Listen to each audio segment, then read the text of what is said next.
inventive, quirky Doom. Anything and everything goes in the book.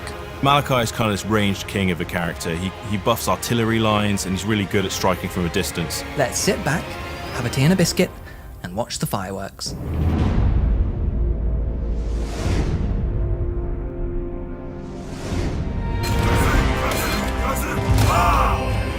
Caught between two worlds, the Slayer and Glorious Death, and the engineer who loves to tinker, Malakai Makaisson is truly a force to be reckoned with.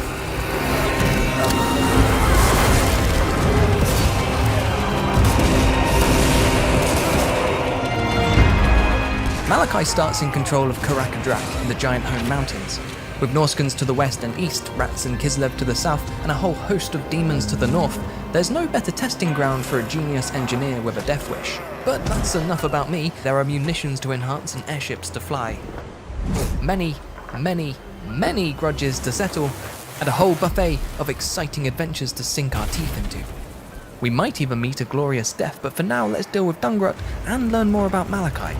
Malakai is a really interesting character. He mixes being a slayer and being an engineer into a kooky little box. He's a bit of a fan favourite, but he wasn't featured in that many Games Workshop books. His playstyle is all around building a lot of artillery and missile units and pushing them to their limits. Malakai is kind of this ranged king of a character. He buffs artillery lines and he's really good at striking from a distance. Where he kind of falls down is in close range melee combat, where he can't really hold his own. You might say corner camping is a cowardly move, but I'm playing the waiting game. My cannons and gyrocopters have done some nice work, aided by Malakai's buffs. Gotrek and Felix are supporting the front line, and the Thunderers are picking off any upstarts getting too close.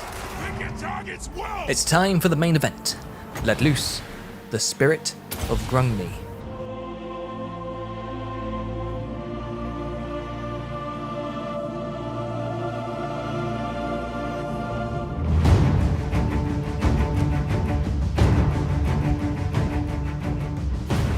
I can only give it basic orders and it doesn't stick around for long, not yet, but that's fine by me. Let's sit back, have a tea and a biscuit, and watch the fireworks.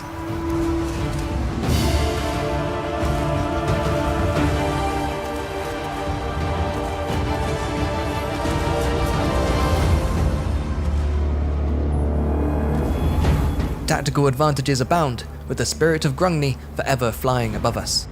Design insight shortly, but first, let's nose around. Ooh, look at that, we've got building options. Recruitment provides us with a limited number of units that we can recruit from anywhere on the campaign map. This also relates to any of our lords in the Spirit of Grungni's radius. Compartments aid in things like campaign movement, production, recruitment slots, unit experience, army upkeep, and increasing the time the Spirit of Grungni sticks around in battle.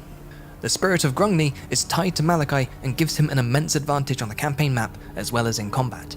Used at the right moment, and the spirit can mean the difference between victory or defeat. So the Spirit of Grungni is kind of this call-in power that we've never really had in Total War Warhammer before.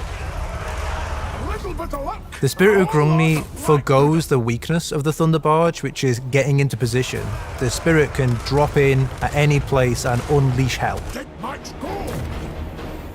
Malakai will speak to the dwarf players that are looking for something a little bit new. A lot of our existing characters don't have that same pushing their boundaries and inventiveness that comes with him.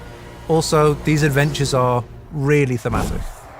To fulfill the fantasy of a slayer, Malakai can set out on epic adventures which unlock in turn 5. But the constant pull of machinery is the lifeblood of any true Dowie, and Malakai has perfectly married these two vital parts of himself. To that end, adventures are paired with a type of unit. These units are highly recommended used during the related adventure because when the axes are drawn, they'll give us a significant tactical advantage. We can use the higher adventure units mechanic to recruit a limited number of these units, even if we haven't unlocked them via the buildings tree. Every adventure has 6 independent objectives to complete, each upgrading the associated unit differently, but only 3 objectives are required to unlock the legendary battle. The more we complete, the stronger our unit becomes. Malakai's campaign really plays into the adventures he had with Gotrek and Felix. You'll be going around the world, collecting technologies and fighting these awesome battles. And as part of that, we incentivize you to upgrade some units which will be pretty pivotal in the success in taking on that beast. Malakai is different from other slayers. Most of them are desperate to fulfill their oath. He's got some things to tinker with before that. As I've completed all 6 objectives, ever the overachiever, the legendary battle is unlocked. Before we go face our potential death, let's have a wee peek at the changes to the Dowie tech tree.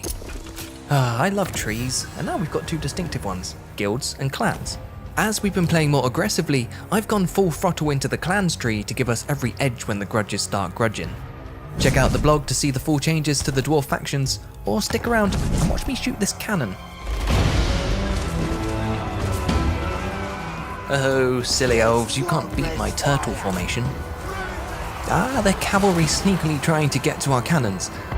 Thankfully, we have a shield of miners. No, you're not supposed to go behind the miners. I'm going to pretend that's not happening and summon the spirit of Grungni.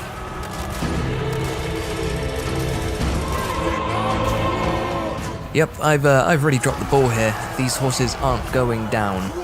Maybe the thunderers can help. It could be worse, at least the dragons aren't here yet. There they are. Yeah, there they are.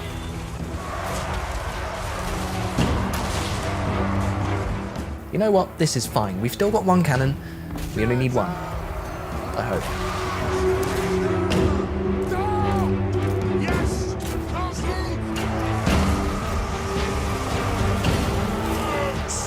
Nothing can stop us! Except the dragons. Get them, Felix.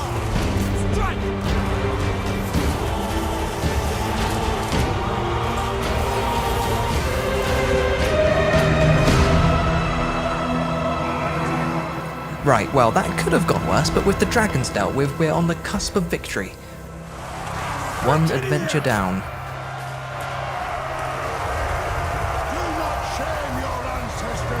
A close victory means more adventures to fulfill my oath. Jamek Grimbrow, our demon slayer lord, has already started around her fisticuffs with the Chaos Dwarf, so I suppose I'll start working on the Dreadquake Destruction adventure. And, as I started a new adventure, that associated unit becomes open to me through the Higher Adventures unit tab. Malakai's fantasy is one of really 2 halves. He's a slayer, but he's also this eccentric genius engineer. So for players who want to tinker with all various types of dwarf technology whilst also adhering to the strict rules of the Slayer Oath, this is your guy. I haven't mentioned it up till now, but our more perceptive viewers would have noticed the different numbers over the heads of characters and settlements. No, we're not ranking them, though Malakai's an obvious 10. This is the update to the grudge system. We wanted the grudge system to play a bigger part in dwarf campaigns and have a larger impact. To achieve this, grudges now work over a cycle of 10 turns called the Age of Reckoning. The number looming menacingly over a character's head indicates how many grudges they've incurred. Throughout the 10-turn cycle, we want to build the highest number possible. The more grudges settled, the better our potential rewards in both campaign buffs and access to grudge settler units will be. Grudges can be incurred by different means. Someone occupying a dwarven settlement that isn't a dwarf. Trespassing. Raiding. Attacking. Looking at me funny. Asking annoying questions. Not saying thank you when I hold the door open for you last Thursday, Andrew. And factions alliances. Anything and everything goes in the book. Speaking of, the book's had a small makeover. It now has tabs. Let's click through them. Legendary grudges are long-term campaign goals offering powerful rewards. Completing Retake the Realms, for example, gives you a hefty chunk of settled grudges and reopens the Underway, allowing quick and easy passage around the region. In the Legendary Lords tab, we can compare our settled grudges against our fellow Dowie, and, if formidable enough, confederate them. Finally, the Grudge Settlers tab gives us an overview of all the Grudge Settler units and at what grudge level they're unlocked. Once an Age of Reckoning is done, you have the choice to take a 10-turn break from grudging or immediately jump back in, righting wrongs. We took a look at the grudge mechanic and thought the flavour was there, but the gameplay was a little stagnant. So we've added some more dynamism to how grudges are distributed, so you can always see who needs a grudging. Malakai's glorious death eludes him still, but perhaps not for much longer. We've stress-tested our gyrocopters and tweaked them silly. We're now ready to face the Dowie Tsar in a battle that will no doubt be remembered in song. Or at least interpretive dance.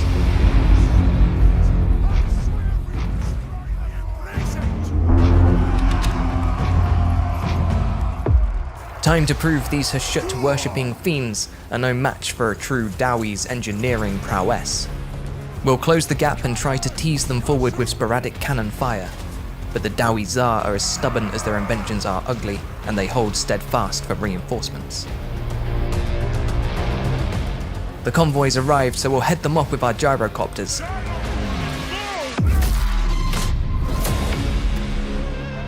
You know what, that's enough waiting. Our Doomseekers will lead the charge.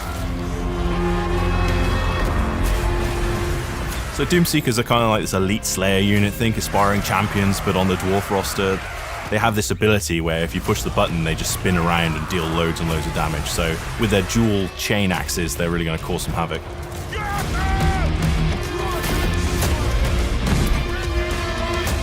Spinning! That's a good trick. One our Dragon Slayer hero unfortunately can't employ against such a massive foe. This unbreakable anti-large melee expert is committed only to a glorious death. But not today. Not with the Demon Slayer on the prowl. Demon Slayers are kind of like these chaff blender units, and what we mean by that is they're great at taking out large groups of condensed infantry. Ooh, look out, here comes Garagrim Iron Fist, your legendary hero. My favourite thing about Garagrim Iron Fist is that his axes are chained to his arms so he doesn't lose them. An anti-infantry melee specialist, Garagrim's quite fast. For a dwarf. We demand blood! The front line's getting a little hot for the Thunderers. We'll pull them back to give them some breathing room. Thunderers are dwarfs that are trained in the use of firearms. Thunderers have been in the game since Warhammer 1, but now we're introducing a weapon option that allows them to take the Grudge Raker, which is a type of shotgun.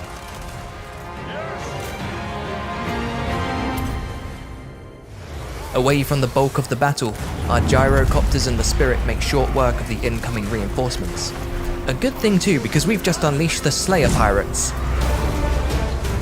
Slayer Pirates were first introduced in Dogs of War and later in Storm of Chaos. They're kind of these cutlass and pistol-wielding badasses that drink rum filled with gunpowder and iron filings, so pretty sus. We didn't quite manage to catch the train. I don't mean, that's not a pun. And it's wrecking havoc with the Thunderers. Time for the Goblin Hewer. The Goblin here is a spinning construction of death and mayhem that fires axes in rapid succession at the enemies. Once the ammunition has all been depleted though, it's also crewed by Slayers, which then run headlong into the battle. With the Hewer's help, we've managed to pull the Grim Delvers back. At a shanty from the long-drong Slayer Pirates, and a war cry from the Brotherhood of Grimnir, and the front line is all but secure. Let's unleash the Thunderbarge. The Thunderbarge is the ultimate expression of Dwarven air power. It's got 2 cannons, it's got loads of gunners on it, it's got 4 bomb bays, and it's also got a giant harpoon that it can fire from the main balloon part. It is insane, and it's really going to change the face of the Dwarf playstyle. Demon-infused war machines. Foul has shut magic. Pathetic. Look how our corrupted cousins flee before the might of Malakai Makaisson. Oi! Ugly! Alas, our victory falls hollow for the master of innovation.